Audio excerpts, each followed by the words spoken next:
Sometimes you can't see the trees for the forest. That's an old saying we've always heard, but what does it really mean? And what I want to do today is I want to break down to you the hidden mistakes that I see agents making and what you can do and they should be doing instead. All right, so this video is all about identifying some of the things that maybe you aren't seeing in your own business and then sharing with you some of the things I'm seeing that where agents are actually flipping this, those that are successful, and turning these into positive. So I'm going to start with, first off, one of the things that I see agents doing right now that is really, it doesn't make a lot of sense is that they're not leaning into AI and all the opportunities it gives us. Now, the world has changed. We will absolutely see some dramatic changes. We've already seen them through those agents. Now, let me just say this. If you're an agent that has not been utilizing AI, I do not believe that it will absolutely end up killing your business that you're not using AI. But I will tell you this, the biggest threat you've got in your business is the agents in your marketplace that are utilizing AI to serve their clients better, to market better, and to get more exposure for their business. That's your biggest threat. And those will absolutely be something that could lead to outperformance against the person who's not leaning into AI. So what can we be doing? I want to give you a broad perspective here because there's so many different areas to this. A couple of things that I want to mention is, you don't have to figure this out on your own. Become a student of this. A couple of great resources right now that are out there. Jason Pandana is doing some of the best stuff I've seen as far as artificial intelligence and his marketing. It's basically AIM is what he calls it. It's a great platform that teaches you exactly. He's doing all the hard work. Another great resource out there is Rajiv Saja. He's doing a podcast where he's interviewing agents and he's talking about what it is. It's the Real Estate AI Flash podcast. That is a great one that you can actually hear some more details about, find some more information you can get a ton of ideas from. So you don't have to figure all this out on your own. But I will tell you, you can't break the AI. Go in there and test and play with that. Which one you utilize, it's kind of like when we're thinking about CRMs. We used to talk about the best CRM is the one that you're utilizing. Well, it's absolutely the same with AI. Start with ChatGPT. It's the easiest to get started. Gemini is out there. Obviously, you've got all the Grok is out there. You've got all of these Perplexity, all these different options that are out there. Just get started. Once you get started, then you'll be able to take it to that next level. But there is so much opportunity out there right now, and those agents that lean in right now will absolutely outperform those who do not. The second mistake I see agents making is they're not building a personal brand. And what I mean by that is that they're just relying on referrals and they're not continuing to grow and they actually have more exposure for their business. So what is it that you're doing? The days of not having a personal brand are over, in my opinion, as far as when it comes to real estate. Now, when we talk about this, the first thing most people think about is social media. They think about video. Those are absolutely important.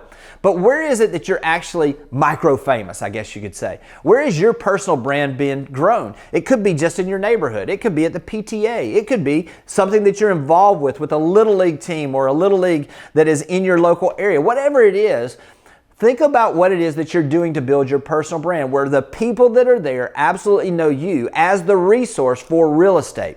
You see, when you build a personal brand, when you actually get out there and you do more social media, you get more involved in your community, you build somewhere in a location where you're micro famous, your business is absolutely going to grow at an exponential rate. The third mistake I see agents making is that they're chasing leads instead of investing in relationships. Most people in real estate have enough relationships that if they would just go deeper with the people they already have a relationship with, that already know, like, and trust them, they would get all the business they want. I still go back years ago. A friend of mine, Heidi Harris, said this. She said she stopped buying leads and she started buying lunch. Huge difference there. And by spending time with the people that she already knew, they began to send her more referrals. You see, when you're purposeful with building relationships, you're going to be purposeful without even realizing it in growing your business. All of a sudden now, instead of being out there chasing leads, you're going to have people referring people into you. Big difference. So what I see now is people are just waiting on that silver bullet. They're thinking that if I could just get enough leads that it's going to take care of my business. But in reality, you don't need more leads. You just need deeper and better relationships. In a lot of cases, you've already got the basis for that. Now you just need to build on it. Fourth biggest mistake I see agents doing right now is they're waiting on the market to improve. In other words, their business is completely dependent on what's going on in the market. They're going to ride the waves up and then they're going to ride the waves down. And what we're seeing right now is that the agents that are falling behind, they don't realize that the best agents right now are doing what we just talked about. They're developing those relationships. And even though it may seem like they're just treading water, they're still doing the same amount or they're barely growing their business, they're actually exponentially growing their business because they're gaining market share. So what is it that you're doing to stop playing defense and begin to start playing offense? Now, here's what I would encourage you to do. Lean into doing more marketing. Lean into AI we were talking about earlier, so it creates efficiencies and gives you the ability to be out there and be more visible to more people. You see, when everybody else is leaning back, you should be leaning in. This is the time that you can separate yourself from your competition. So absolutely, right now, don't wait on the market to change. Change what you're doing and you'll see different results. The next mistake I see agents making right now is they're not building and continuing to grow and also communicating on a regular basis with their database. The database is the core fundamental part of your business. It's where your business has value, and it is an absolute place that if you show me your database and the amount of communication and the type of communication you have with them, I can tell you exactly what your business is going to look like in a year and 5 years from now. See, a continuously growing and continuously communicated database is actually the precursor. It's the seeds for the future things where we're going to see some consistency in the growth of your business, and we're going to see consistency in the amount of people that you have an opportunity to do business with. You see, your database is the place where we're going to continuously be bringing people in. We're going to continuously be giving value to, and out of that value, we're going to continue to see our business grow. So a couple things you can do here. Start thinking about what is it that I can do to consistently add people to my database every single week. Now, this could be buying leads. This could be hosting open houses where you're meeting people. This could be going back through and looking on your phone and bringing people into your database that are just on your phone. Whatever it is, find a way to consistently be adding people every single day into your database. And then, how are you communicating to them?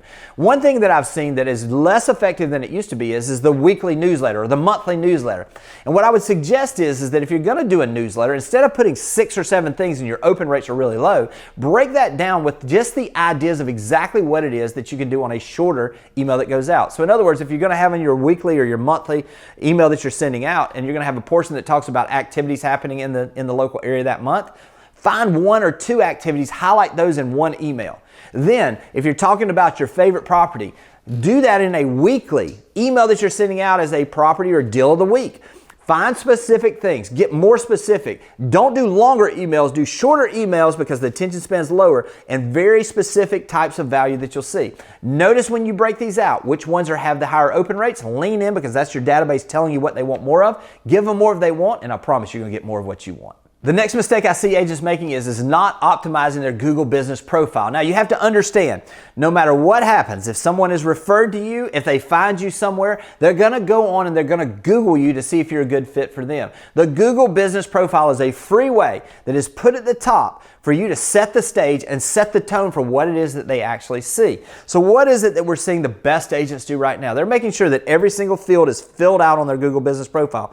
They're making sure that it highlights the specific areas that they serve. It kind of acts as a filter. So if someone comes on there and they see that you specialize in a certain neighborhood or new construction or whatever it is that you do, then that is going to be the filter that's going to help you find more people.